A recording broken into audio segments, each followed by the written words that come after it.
Welcome everyone to our virtual co-working write-in and edit-in event. I'm Coral Sands, author and one of your quest guides for today's writing event. And I'm Ansley Ashe, one of your co-quest guides, and I'm also an author. Welcome.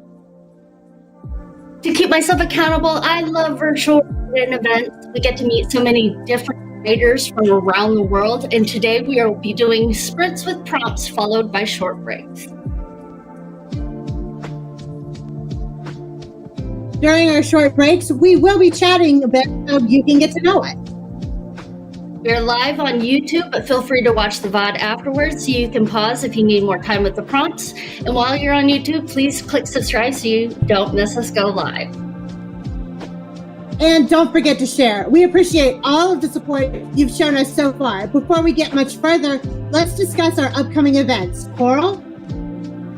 I'm so excited. We have some amazing authors and guest authors. I will introduce our guest for today in a little bit, but it is Carson Long. And then we also have Jason S. Wrench, Chris Batty, Sam McAdams, Melanie Johnson, Nikki Green, Jenny Johnson. We have some amazing authors, and I hope that you guys will all come and share your support. I post all of our upcoming events in our Facebook group called Writing Quests, as well as our Substack. So if you want to get them emailed directly to you to remind you when our events are, I'll leave a link in the description. So Ansley, what are we going to do today? It's finally November, and that means Novel Quest. Novel Quest is a free annual motivational challenge where writers complete a novel writing or editing goal, for example, 50,000 words in 30 days. There are regional, in-person, virtual, and hybrid events, as well as virtual badges to help participants stay motivated while having fun in the process of achieving their goals. To help, Writing Quest also supplies a Google Sheets tracker where writers can track their individual goals. And those who've opted in can see how others are doing and cheer them on.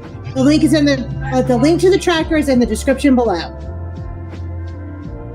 And since it is November 7th, we are so excited for you to meet our very special guest author, Carson Long from Writing Theory.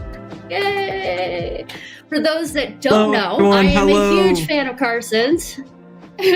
And I was actually one of the first non-family members to join his Discord, which now has over 300 people in it. I have a link to his Discord in the description. Hello, Carson. That is in fact true. Coral Sands has one of the rare golden names in the Discord for one of the first 10 people to join the Discord. And what a time. My name's Carson Long. Yes, thank you for the great introduction. I hope everyone can hear me well. I'm very excited for today. I am already getting imposter syndrome because your introduction was so nice. Aw. Okay, so as you guys know, I will ask Carson a few questions, and Coral is going to keep an eye on the chat. If she has something, she'll raise your hand. So if you want to ask Carson something, put it in the chat, and Coral will absolutely have a chance to get your question asked to Carson. So, Carson, to start off today, why don't you tell us just a little bit about yourself? What is Writing Theory, and what is it that you do? Yeah, so Carson Long. I am still fairly new at all the YouTube stuff. For everyone who's been along for the ride, I've learned a lot, and I'm glad you're supporting small creators. So thank you for supporting me and giving me a chance. I am a writer and have been my whole life, and it was only recently after deciding to just go for it that I whipped out a camera and made a little video on telling stories and just my way of how I break things down. And people were really nice about it. And so I made a couple more videos and then rinse and repeat. And now we are almost at 11,000 subscribers. It's been just a year. It's been a very interesting, surreal, exciting, humbling experience. In that, I also wrote and published my debut novel, Starlight Farms Kennel for Talking Dogs, a story all about magic, and you get it, talking dogs. Coral Sands showing her copy. Yeah, it was a lot of fun. I documented everything about that process on the YouTube channel, and kind of behind writing theory is transparency, supporting each other, just putting a lot of discussion out there and hoping you're able to take some tidbits into your own writing process.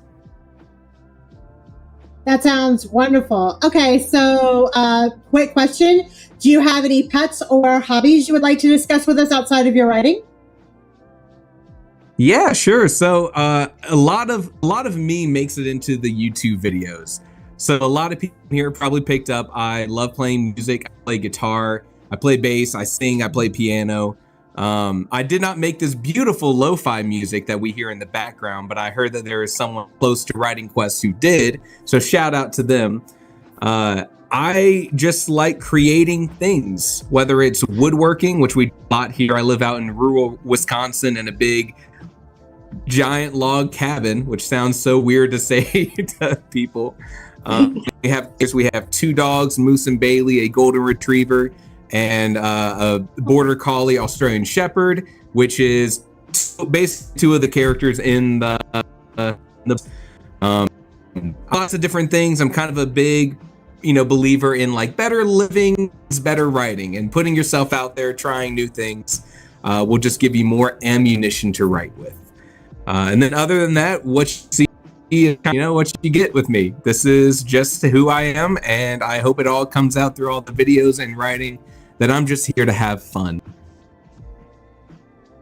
Okay, so Carson, tell us a little bit about the genre that you write in and what attracted you to it. So the first book that I put out was a cozy fantasy book, and that was sort of born out of reading a ton of epic, crazy fantasy.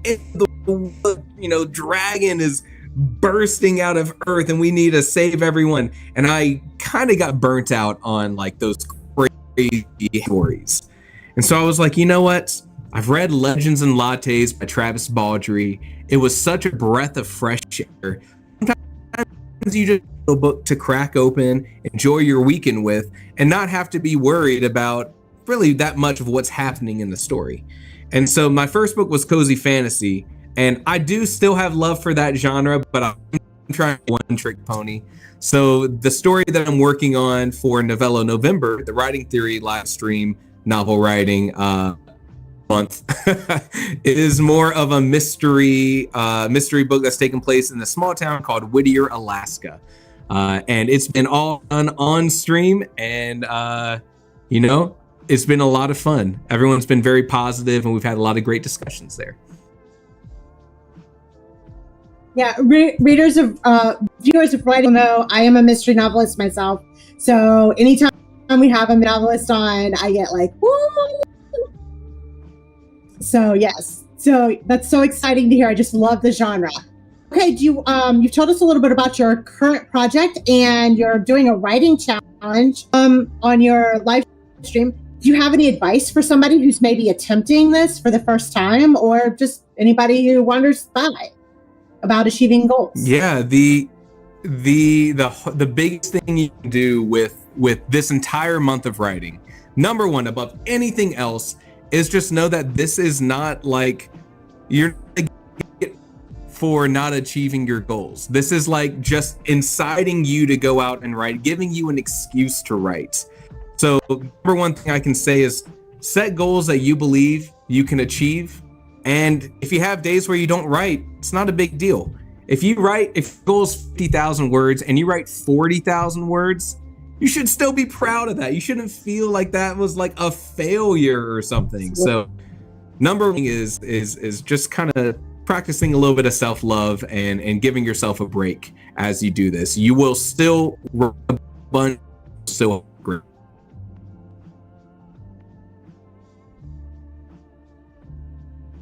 Oh yeah. I think everybody here agrees. Words are words, and this is a perfect place. Your fiction writing, or even if it's nonfiction, but your writing is a great place to really stretch yourself, and don't be afraid to fail, because the only person who's going to see that is you, and you don't have to share it with anyone. And you can be proud of anything that you do. Just try, just be creative and try. Okay. So here's what I want to know. Do you consider yourself a planner, a pantser, or something in between? and then we'll get Coral's question. We all like to use those two words, but we all know we fall somewhere in the middle. I think honestly, it depends on the project. Me personally, I tend to almost always plan out my novels to the inciting incident and sort of the beginning of, for lack of a better word, the quest. Video on the quest coming into this month. But after that, I found that giving your characters some free reign to discover information, to discover character interactions, to begin their character journey, especially in your proto draft, brand trademark draft, by the way, that is a really big thing. I think that no matter how much you plan, you still just got to be able to adjust your story because your characters are going to be doing things that you just don't expect. All right, Coral. Our live stream has a question. What is it? I'm fascinated. So we got a question from Danish Pastry who says, I'd honestly love to hear about what you find the most important in your writing, your vision or mission. That's a really great question, right? So it's kind of tough. I think writing is sort of, I guess, discovering your story and feeling like you told the story you wanted to tell. So I think that I always get vision and mission mixed up. I think that would be your mission. Correct me if I'm wrong. I had a 50-50 shot to get it right. But I think that a lot of people get in mind that maybe the vision of your novel, like you have this in your head that exists in one state, and you are trying to get that story that exists in your head onto the page. When I'm a pretty firm believer that depending on the day that you write a scene, versus if you write it today versus tomorrow versus next week, it's going to come out different. So I think it's less about, telling that specific story that you need to tell and more about your expression of how you understand stories and how you want to portray your characters and exploring this entire world you've created. And that's an expression of yourself. So maybe, is that the vision? I don't know.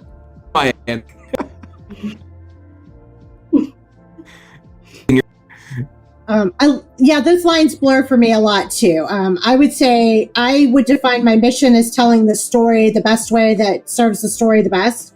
And my vision is like my overarching idea, my nugget, if you will, for that. That's my vision. It's like that little tiny nugget that I started with before I move on to like the more expansive stuff. So that's personally how I describe it, but everybody, there's no wrong answer, right? There's only right answers. This is what I love so much about writing. Okay, what is your favorite place to write? Oh, so this is really interesting. No one is new Carson lore, as the people in the Discord like to say it. So brand new expose. You heard it here first. My wife built an entire structure as a writing shed in the back of our property, meaning that we rented the concrete mixer and we got a dirt auger and dug out the foundation and put this whole building up, wired it for electricity fully ourselves and everything for that to be my like isolated writing environment. The thing is, where I like to write changes. The thing is that I found I used to put on noise canceling headphones. The dogs would drive me crazy, so I'd somewhere else and I'd start writing there. But what I found, it was important for me later on as I was growing as a writer to understand that breaking down those walls, those barriers to you writing and being able to write kind of anywhere was a really important step for me when it came to living as a writer.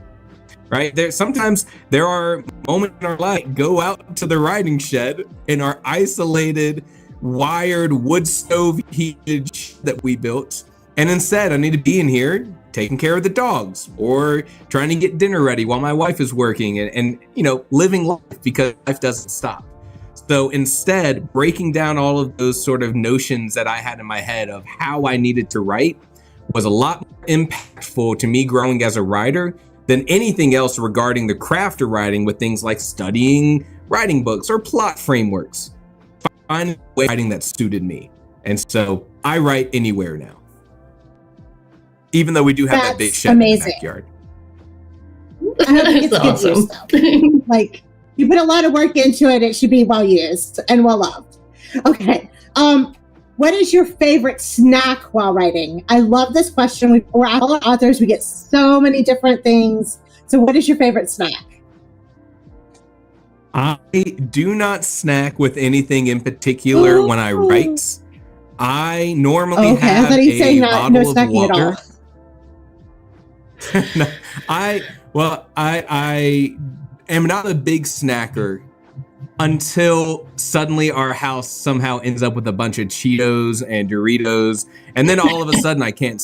So parts of the year where me and my wife are like, okay, we got to stop buying these things because once they're in arm's reach, it's anyone's game.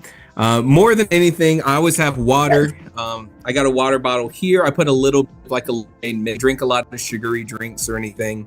I don't drink a lot of alcohol, so I'm kind of boring. That being said, really good, and I really like cooking really interesting things. I just don't end up doing a lot of snacking. Blasphemy, I know. Interesting. Okay, so talk about the process that you went through to get published and if you're indie or traditionally published. So I'm self-published, and I'm a firm believer that we're kind of in a golden age of content, which is different than a golden age of authors or a golden age of writing business. We're in a golden age of content. I think that a lot of what traditional publishing could do for you in the past, like the difference between traditional publishing, let me get in frame here. The difference between traditional publishing and self-publishing has narrowed over the past decade. And there's a lot less that traditional publishing can do for you. And it's a lot easier to get your work out there and get it into the hands of readers. There's a lot of things to be fixed in the process of self-publishing, right? Amazon has a chokehold on so much of the ebook industry. And there's lots of things that, are bad about it. But the good part of it is if you want to publish a book, the barriers are lower than ever. And I recommend everyone, you love your first manuscript and I know you want to send it out to agents, and by all means do. But self-publishing is now easier than ever. And unless you're really trying to get that book up into the hands of the greatest editor in the world, that's something traditional publishers still have a hold on, and onto the shelves of major bookstores, that's something traditional publishers still have a hold on. You can put effort and time into self-publishing and still be able to create a very good product. I'm self-published, and for most people, I would say self-published is the route to go until you feel like you've really nailed down your craft and you're ready to try to expand your career to the next step. Okay. What do you feel like has been your biggest struggle as a writer, and how did you overcome it? Big struggle. I think a lot of people will have a similar answer to this. And that's simply imposter syndrome. It's like the prototypical problem that you're going to have, that you are going to have writing. The good thing is you're not alone, and being in a community like what we have is so helpful. And I didn't know this. I'd never been part of any sort of group writing, this community Discord server. So everyone coming in and being so positive and supportive and asking questions and providing answers, to me, realize that everyone's going through the same problems with imposter syndrome. And it's not even the fact that you might write something and feel like it's not as good as those authors that you read, who are working with the greatest editors in the world, right? But part of it is simply just you're writing, and you've been writing for 60 hours in the same world. You're in for 60 hours in the same book. It stops being new for you. And when it stops being new for you, all you crafted that you loved when you wrote it don't hit as hard. And that's when you start really doubting yourself. So imposter syndrome in that case is unavoidable, and I think is most people's biggest issue. I would agree. I would agree that many of us feel that, myself included sometimes. Okay, Yes. so how do you find a balance between work, life, writing, and because it's November, the holidays? Hmm. Any writing is good writing. I am fortunate enough to be at a point in my life where I can try this and writing thing full time. Try be the key word, right? It's hard to make a living doing anything that is creative and something that personally. But I'm fortunate enough to be able to try that.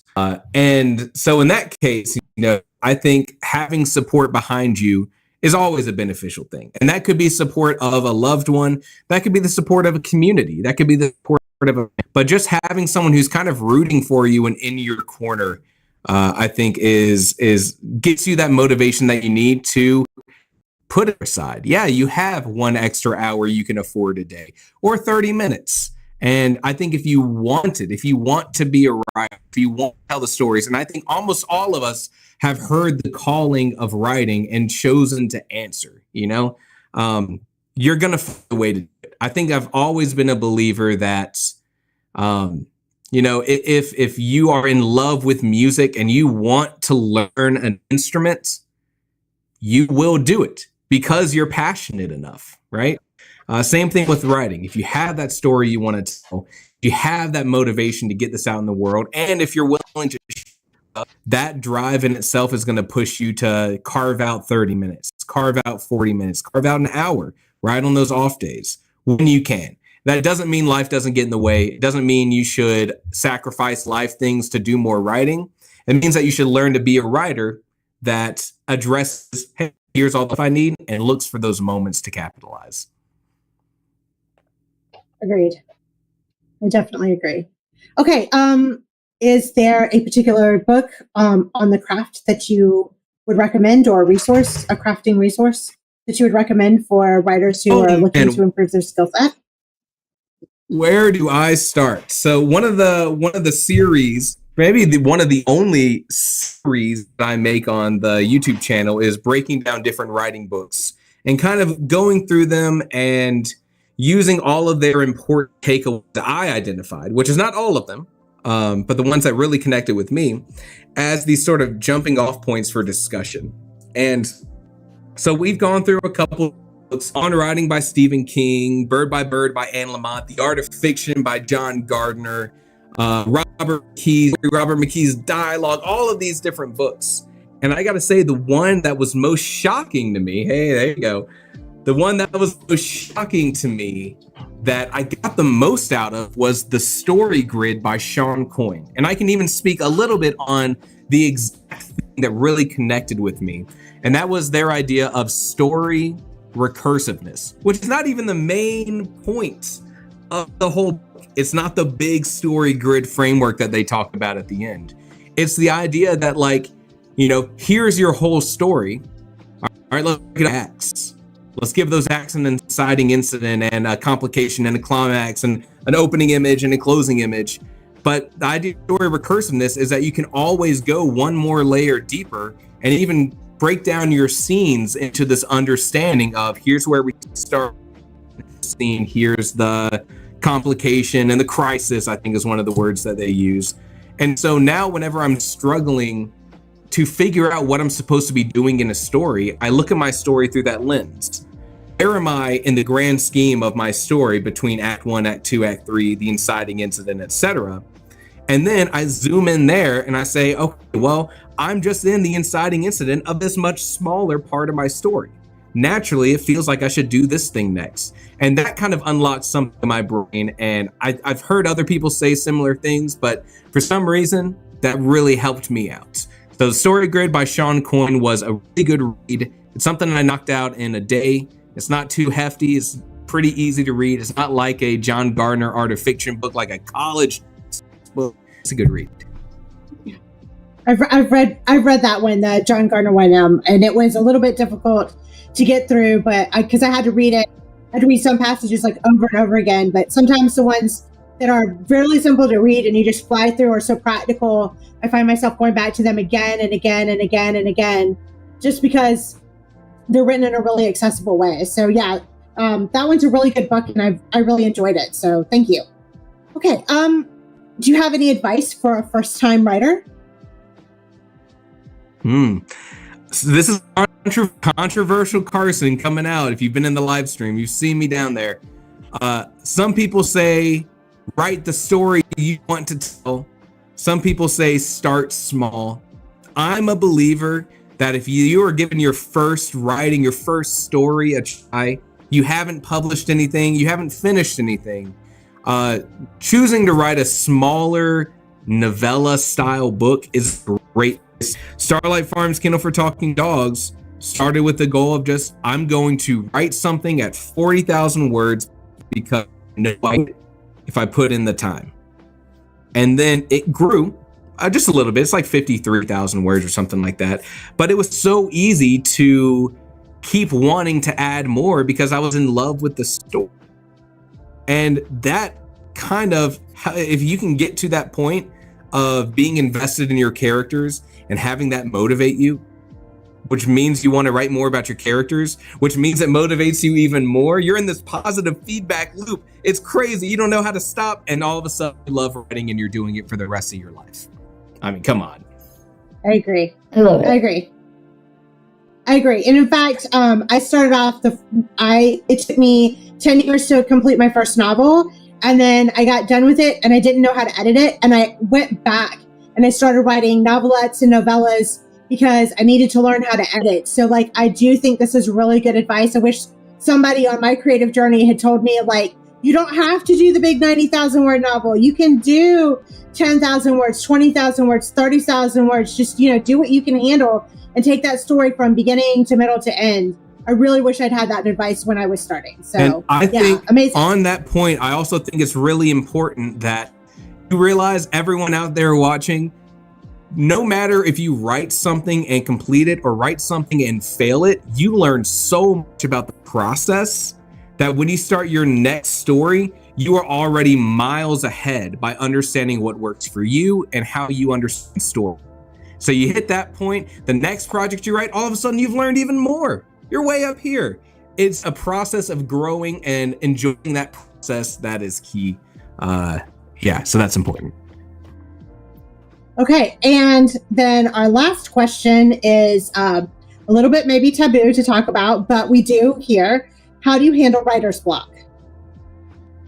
Well, one of the things about writing is very transparent, right? I will tell you that when I am loving writing and passionate and motivated, that writing is like a noble cause. It's a great way to use your time. You got to spare some writing. And I'll also tell you, when you are demoralized, when you are going through stuff with life, when you don't know what to do next, it's really hard to make yourself write. And that's okay. Sometimes you might just need to step away for a little bit. Writer's block is this idea that you've gotten to a point in your story and you're not quite sure where to go next, or you're running out of those creative juices and you don't know what story you want to write next. Well, I can't help you with the story part, but if you are halfway through a novel and you hit a brick wall and you don't know what to do next, either in the proto draft, which is the just get your story down kind of mindset. And I think a valuable skill is to write non-linear in your proto draft, which is the idea that, like, you know where the story's going. You are the captain of your own fate. You are the master of your soul. You know what's going to happen. Just jot some notes down, go to the next scene, keep writing. You're going to edit the story 7 times anyways. Keep moving. That's more important than getting that one scene down after 2 weeks struggling over how to approach it.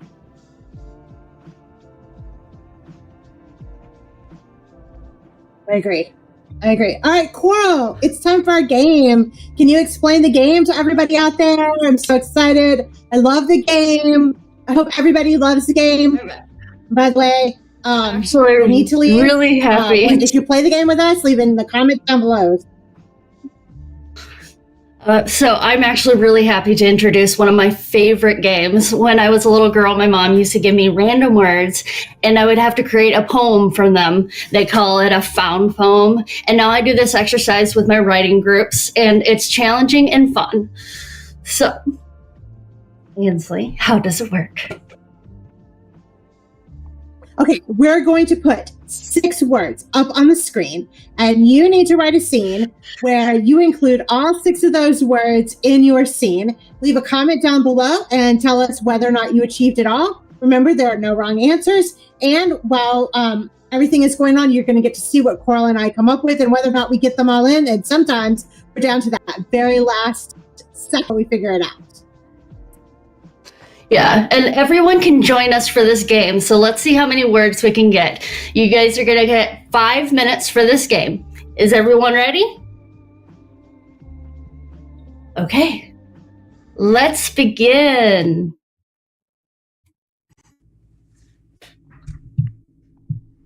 For those that don't know, Carson came up with these words, so we'll be mad at him.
And that ding means it is time for a break. How did everyone do? How many words did you get? Did you? Oh, that's a great point. I did. I cheated. I totally cheated because I used the word carving knife instead of carving. But yeah, I totally cheated. I think it still counts. Words. I think it totally counts. Well, I mean, yeah, Bob, our Karen Terrier in my story, has totally stolen the wishbone from the turkey, and he's not supposed to have it. And there's chaos everywhere as they're running after him. I love this dog. This dog is amazing. I wanted just a fluffy dog with this big, huge biker to just hold on to in all these scenes. And Bob gets into all kinds of trouble because of that. So, I just love it. What about you, Coral? How did you do?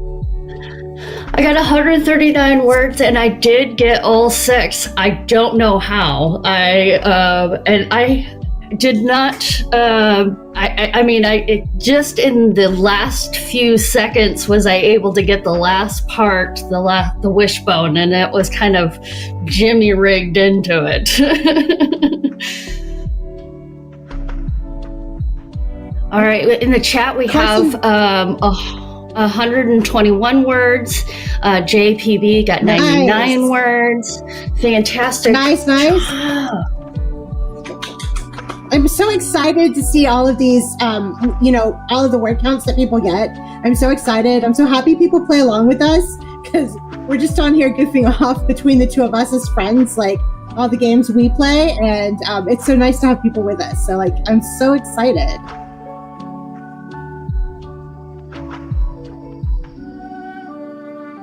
And thank you, Carson, for those wonderful words. They were... that was a lot of fun. Definitely. That was a lot of fun and interesting. I slipped in scrumptious to describe a piano. Figure that one out. Well, that's a great use of that word, though, because, that's so incongruous, and here I am just talking about turkey, so... You're right?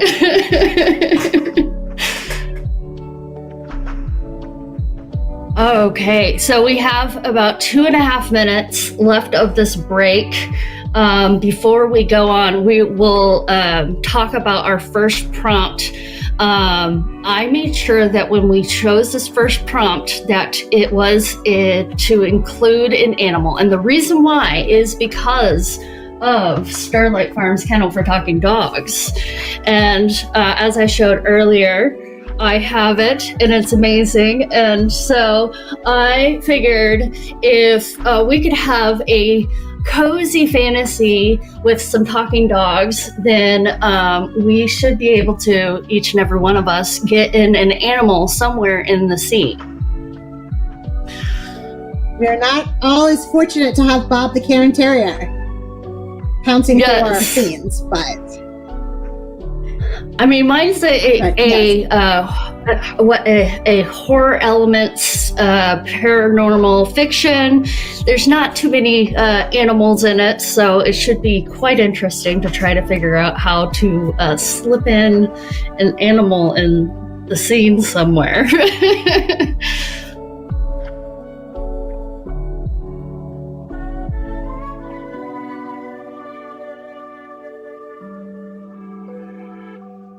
Yeah, I understand. I mean, I think it's a little bit because I think in horror it's a little bit tempting to make the animal the monster, and I just like to make my animal the fun.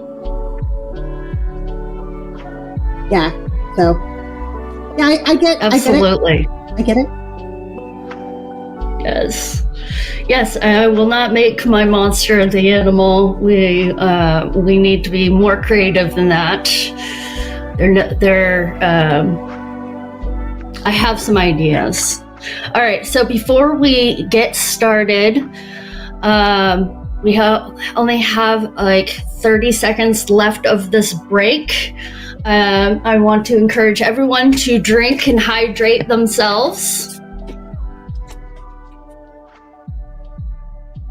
Hydrate ourselves so we can be creative. Our brain needs it.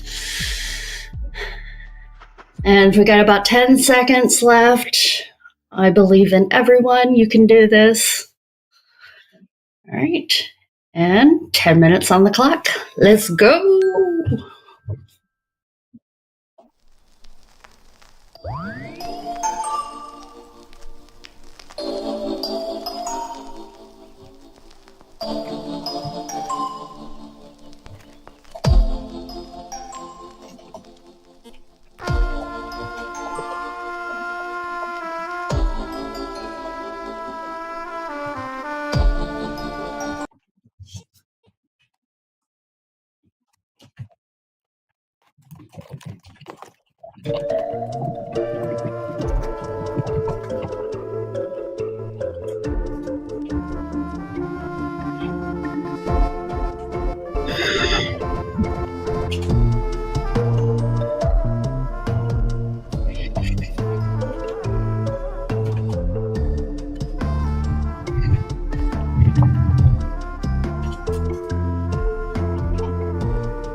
Ding means it is time for another break. How did everybody do? Did you get, how many words did you get?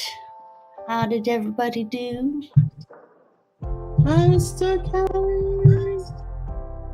Oh my gosh. 351. Nice, 351. Nice. Rock on. Got 241. Well, so like the words are just kind of there. Yes. Nice. I did write earlier today. I actually was in Carson's live stream earlier, and we got 1,800, almost 1,900 words done during his stream. So I had a very productive morning. Thanks in part to awesome. Carson. Let's go. That's awesome. I love to hear it. All right, in the chat we have 290 words by Frey, and then JPB got 218 words. We love to see it. Great job, everyone. Nice.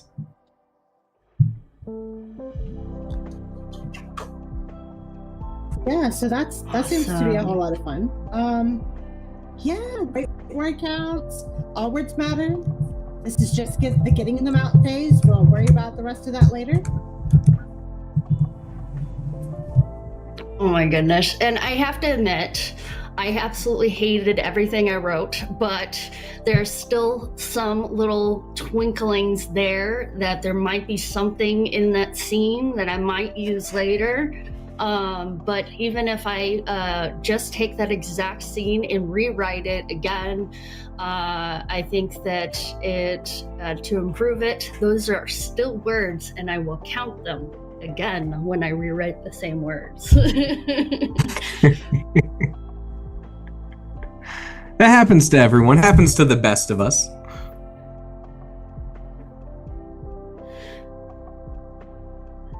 How have you been like with?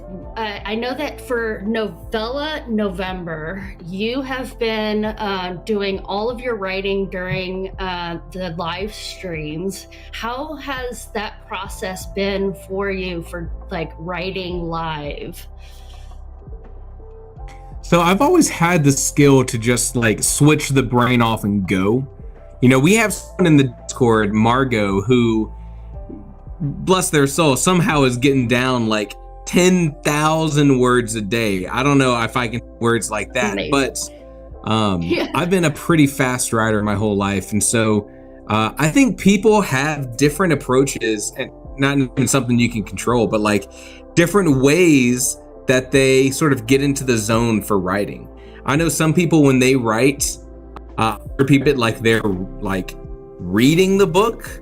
I've heard other people describe it like they're watching a movie of what they're writing about. Like that's all like their brain's channeling that story and they're documenting it down. And I've heard other people say it's like them in the scene, like they're able to, when they get into the flow scene, they are that character in the scene. I think it's a skill you develop. However you picture that story in your head, there's a skill that you develop between understanding that story up here and it coming out of your fingers onto the keyboard, right? I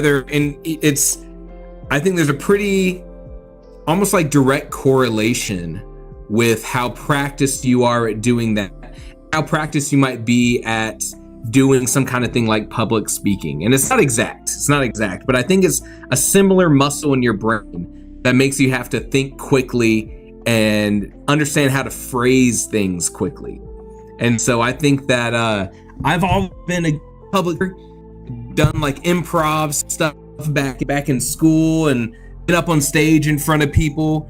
And so I feel like personally that story out of my head really quickly. So I could write, 5,000, 6,000 words on a really good day. And it's pretty rare that I sit down and I don't get out like 1,000, 1,500 words.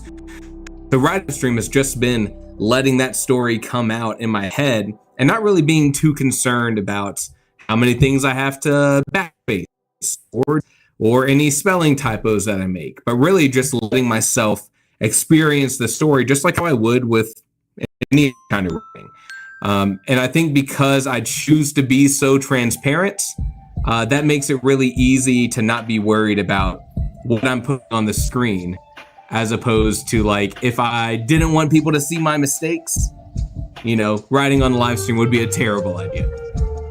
Yeah, absolutely.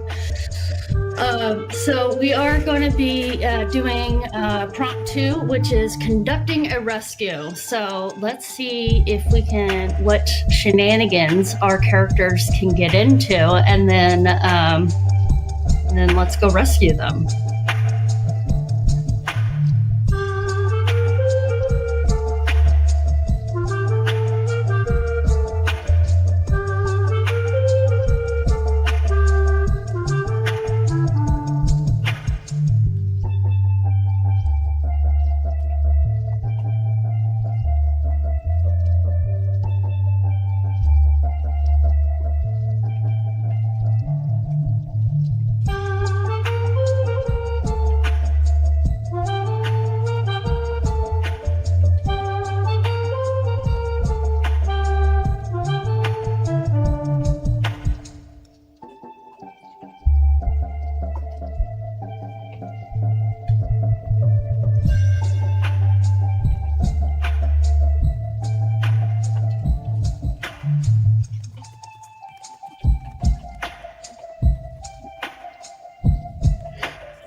All right. And again, that ding means it is time for a break. How did everybody do? How was the writing for you? Let me see how many words I 365. got. Hopefully my internet stays connected this time instead of cutting me out. Yes. Such is the setup at the farm home though come Sunday. So I will be absolutely connected to this live stream. Yes. Sunday. Now, how did you do, Coral? I had like 365. This is a fun scene. I have been imagining writing this scene for weeks. Like I was sitting there one day at lunch and the scene, like I was doing scene after scene after scene on my trusty little note cards, and this one came out and I was like, oh yeah. Turnabout is fair play because the teens walked in on the parents. So like, yeah, this is amazing. I did 267 words, and the rescue came just in time, and I had to figure out also how to keep it PG. So that was an extra struggle while I was writing this. When I go back to edits, I will definitely not keep it PG, I think.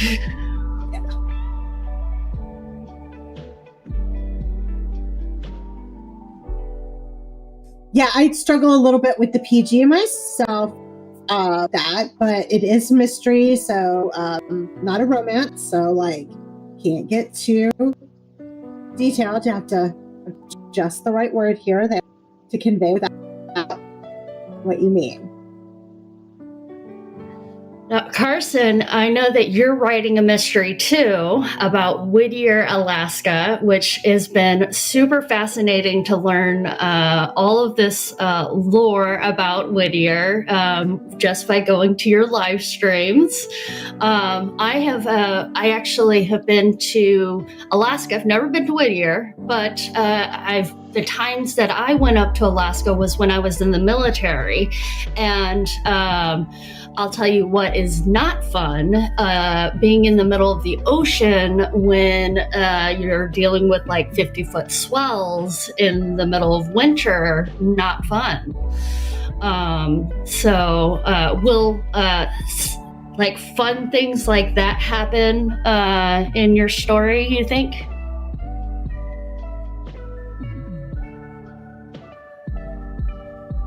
Oh, can't hear you. Carson, are you on mute? I Did you am. mute yourself? So I'm basing my story on my experience when I was in Alaska, which sounds a little bit more pleasant than when you're out to ocean, especially if you're out to ocean in the middle of winter and Alaska gets down to like negative 30 degrees. But it's really interesting you've been to Alaska, because Alaska has this effect on people when they go there. It's just like a completely different kind of closeness to nature. I live out here in the middle of the woods in Wisconsin. We got 20 acres of land. There's no one even close to me, but being closer to the wilderness. I feel like I'm close to the woods, but in Alaska, you're close to wild. You know what I mean? And Whittier, Alaska is like definitely inspiring just because it's so strange. For those who don't know, Whittier, Alaska has about 200 full-time residents, and they all stay in one apartment building.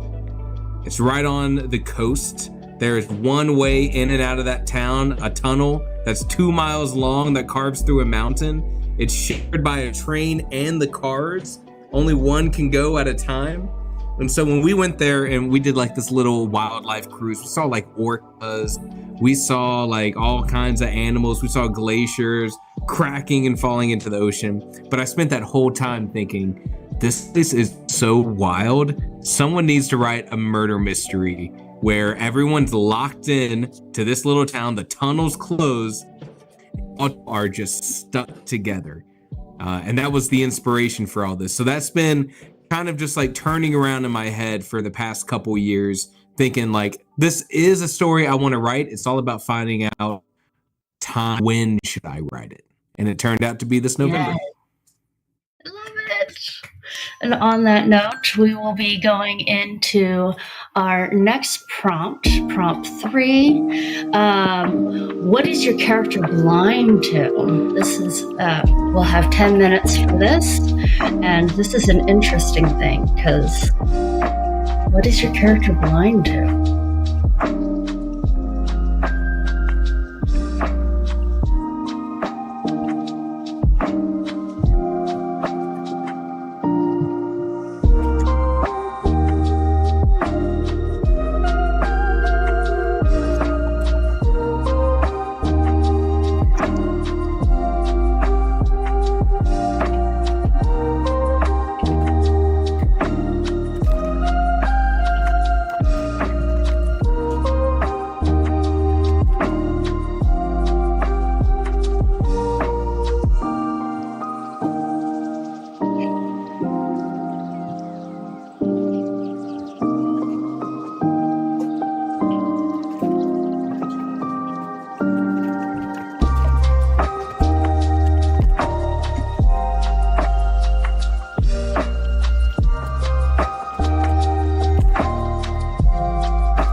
right, that ding means it's time for a break. And how did everybody do? How many words did you get? Put it into the chat. We want to hear all about it. We do.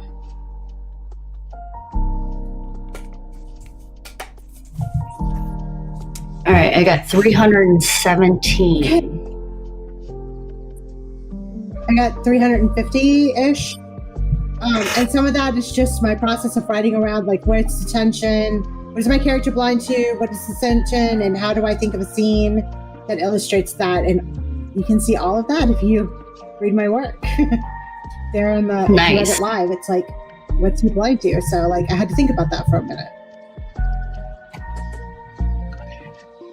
And because it is so clse to the end of the stream, I don't think we're going to be able to get to the last two prompts, but that is okay. We've had a wonderful time hanging out with Carson and getting to know him and more about his writing style, and being that a fan and having an opportunity to be able to ask these questions and stuff has been just a absolute delight. I am so glad to have you on our show, and we really, really appreciate you taking out time to share this opportunity with us. I really appreciate the invite.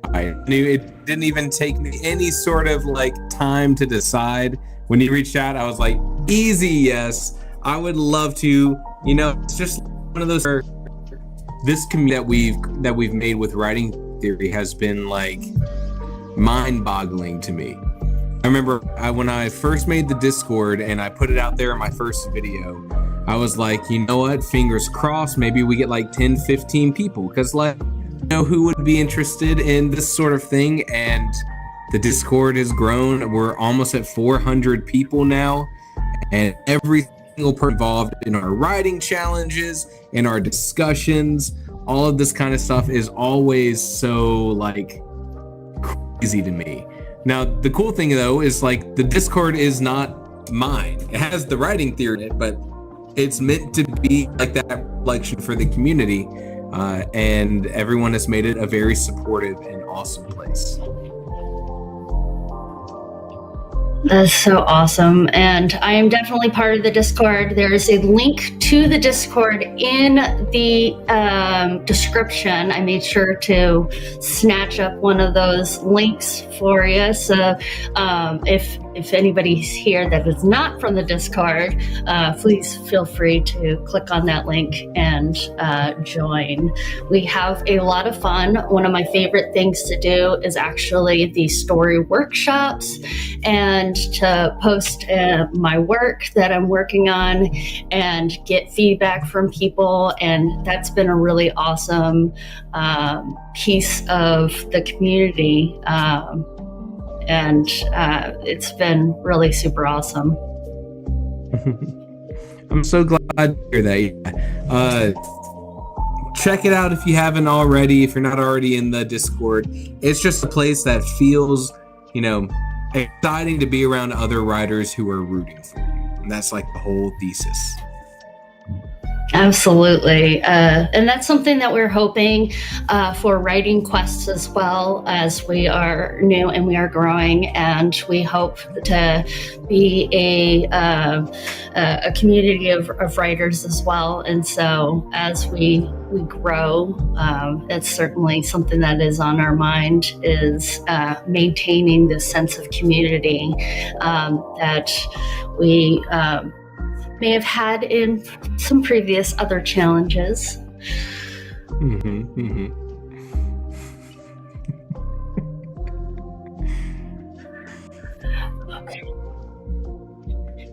All right. So thank you so much, Carson, for hanging out with us today. We're encouraging you to go to Amazon, pick up his book, Starlight Kennel.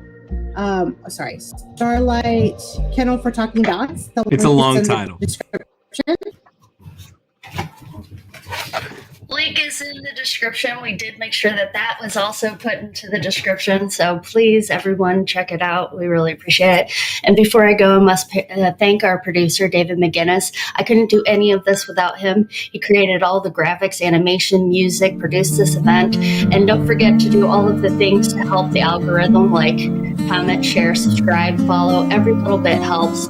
Find us on the social medias and subscribe to our Substack to get reminders sent to your mailbox.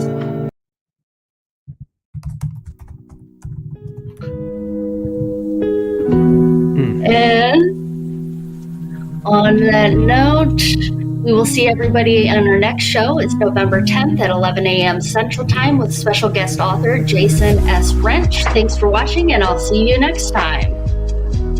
Goodbye, everyone. Bye. Bye.